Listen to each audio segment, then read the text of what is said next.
There was a wonderful olive harvest in Sicily again that year. Don Lolò had a good acreage of them on his farm Le Quote at Primosole, and foreseeing that the 5 old glazed earthenware jars which he had in the cellar would not be sufficient to contain the new harvest, he'd ordered a 6th one from Santo Stefano di Camastra, where they were made. The jar was as tall as a man's chest, with a big fat belly. Needless to say, Don Lolò had a row with the jar maker over it. But then who didn't Don Lolò have rows with? Over every trifle, even over a handful of straw. He'd yell at his servants to saddle his mule so that he could rush into town and take out a summons. And so, by sheer dint of using up vast quantities of legal documents, with heavy stamp duty on the lot of them, meeting lawyers' fees, and always having in the end to pay everyone's costs, he'd half ruined himself.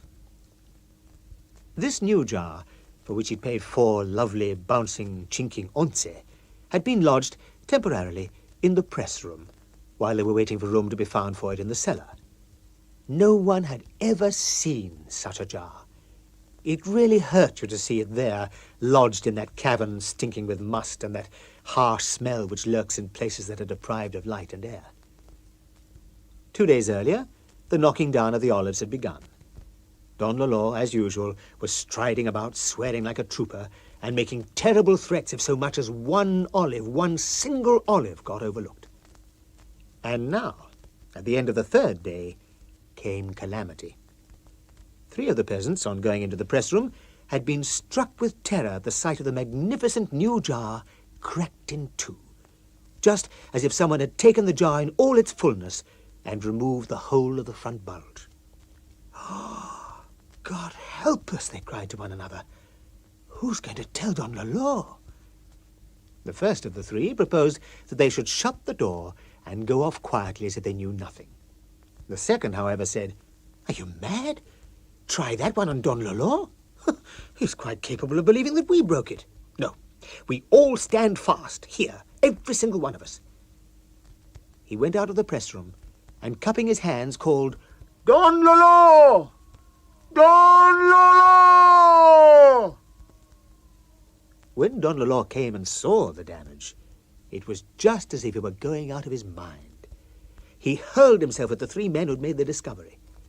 One of them he grabbed by the throat and pinned against the wall, shouting, "By the blood of the Virgin Mary, you'll pay for it."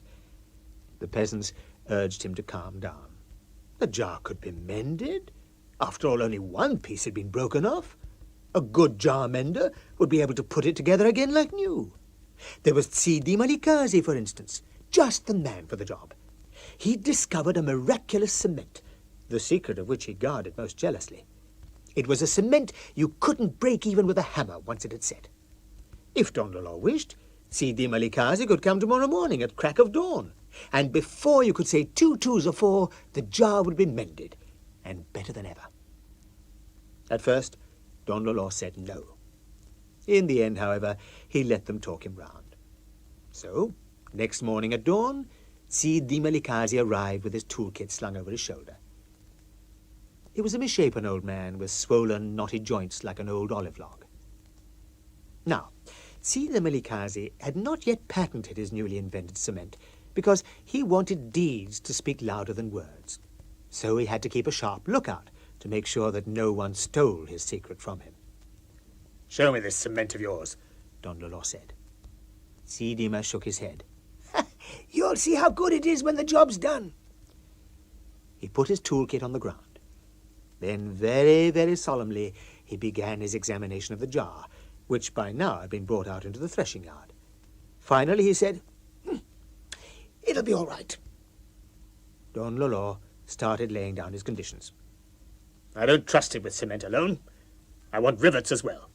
"Then I'm off," replied Sidima. Don Lolò grabbed him. "Where are you off to? I've got to use that jar for putting oil in. You don't mean to say you think you can mend that great crack just with cement? I want rivets as well. Cement and rivets." Sidima shook his head. They were all the same. He was always being deprived of the opportunity of doing a good, clean job, carried out according to the rules of his craft. He said, "If that jar doesn't ring like a bell—" "I'm not listening," interrupted Don Lolò. I'm paying you to use cement and rivets, understand? And off he went to look after his workmen. Sidima started on his job, bristling with anger and contempt. And his anger and contempt grew with every hole that he drilled in the main body of the jar and in the broken-off bit. This was to make it possible for the steel wire used in the riveting to be threaded through. At last, the first stage of the operation was completed. He flung the drill angrily back into the tool bag and stuck the broken-off piece back into position to see if the holes were the right distance apart. Then he cut off as many pieces of steel wire as he'd need to insert rivets and called over one of the peasants. "Cheer up, Sidima," said the man, seeing Sidima's angry face. Sidima raised his hand in an angry gesture. Then he opened the tin which contained his cement and held it up to heaven as if offering it up to God.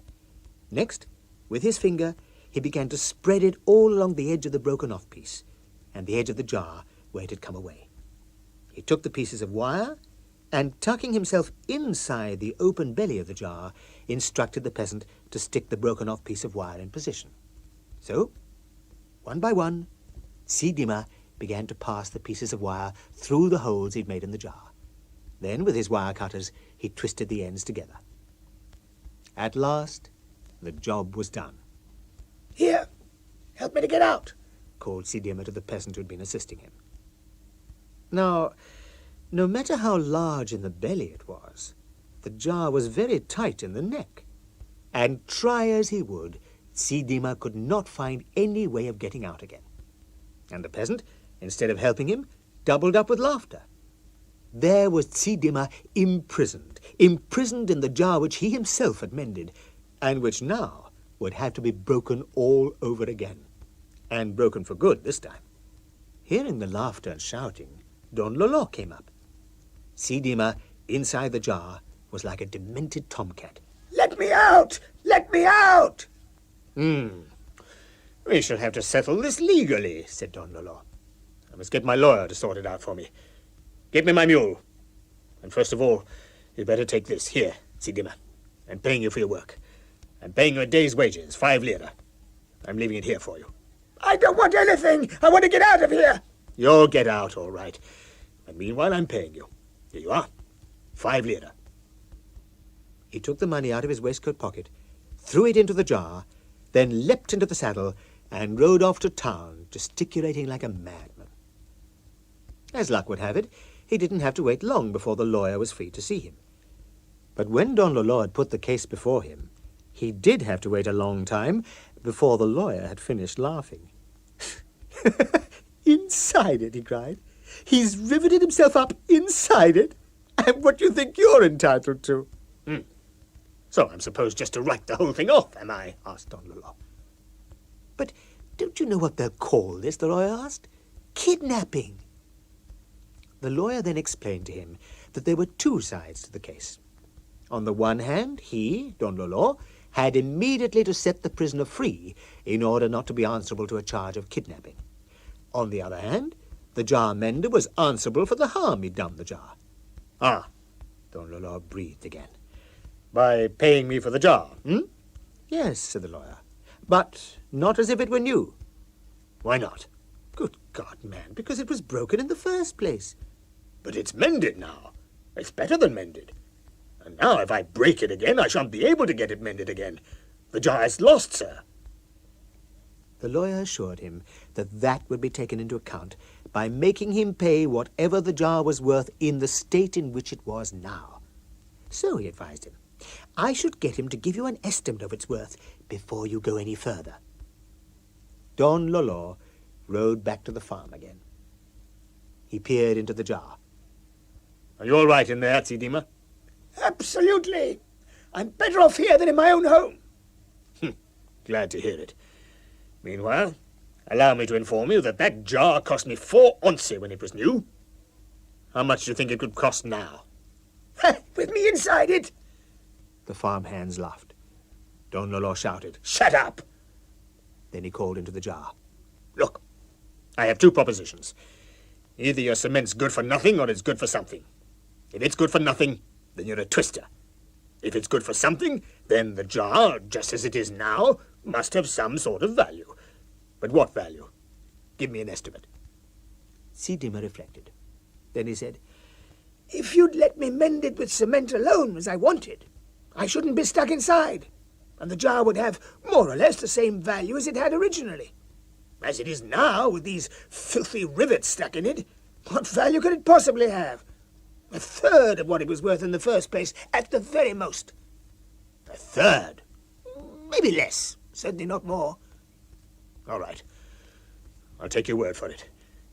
Now hand over the money. What? said Dimmer. Then I'll break the jar and let you out. And you, so my lawyer says, must pay me whatever you think it's worth. Me pay? I'd sooner stay in here. Don Lolo was utterly taken aback. The idea that Dimmer would no longer wish to quit the jar was something neither he nor the lawyer had foreseen. How was this new difficulty to be resolved? At last he said, So, you wish to take up permanent residence in my jar. Very well. I'll sue you for trespassing on my property. Placidly, Dimmer replied, No, signore. You get me out of here, and I'll be off. But I'm not paying you a penny. You rogue, Don Lolo roared. You can starve to death in there for all I care. We'll see who wins this little battle. And off he went. For a while, Dimmer thought it would be a good idea to have a party with the farmhands, who, having been kept late because of this strange incident, were going to spend the night out in the threshing yard. One of them went off to the inn nearby to buy some wine. There was a moon that night, a moon so bright that it seemed as if day had come. Don Lolo went to bed. But in the middle of the night he was awakened by an infernal din. He went to the window, and by the light of the moon saw what he took to be hordes of devils.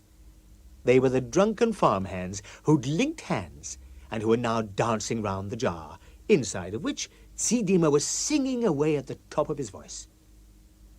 Don Lolo could no longer restrain himself. He ran out and hurled himself at the jar like a mad bull. Before they'd had time to stop him, he'd given it a shove and sent it rolling down the slope. The jar rolled on and on, accompanied by the laughter of the drunks, splitting open against an olive tree. For once, Don Lolo had lost.